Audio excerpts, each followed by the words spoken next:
كمال الوجود بذكر الإله وتصفو الحياة بنور هداه. چطور از گناه دست بکشم؟ به نام عزت پاک با عرض سلام و ادب و احترام.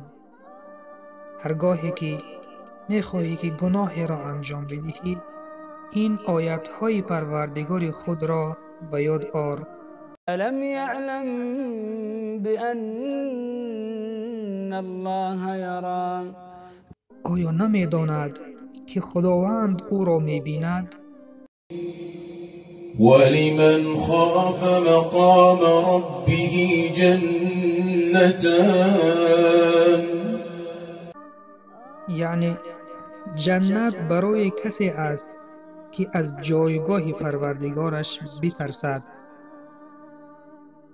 ومن يتق الله يجعل له مخرجا.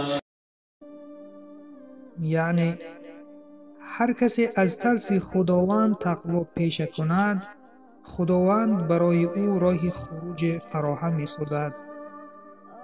بله برادر و خواهر عزیزم، هر باری که می خواهی که معصیت و گناه بکنی، این سه آیت مبارکه را در یاد بیار، چون انسانی با ایمان وقتی که این آیت ها را بخواند از گناه دست می کشد و با این معصیتی که لذتش که در این دنیا 1 دقیقه 2 دقیقه است، آخرت خود را مسوزان و بدان که خداوند بندگان نکوکارش را دوست می دارد و هرگاهی که شیطان تو را وسوسه به گناهی بکند، پس صبر را پیشه کن، چون صبر از گناه یکی از بهترین صبرهاست و تو از جمله صابران می گردی و بدان که الله صابران را دوست می دارد.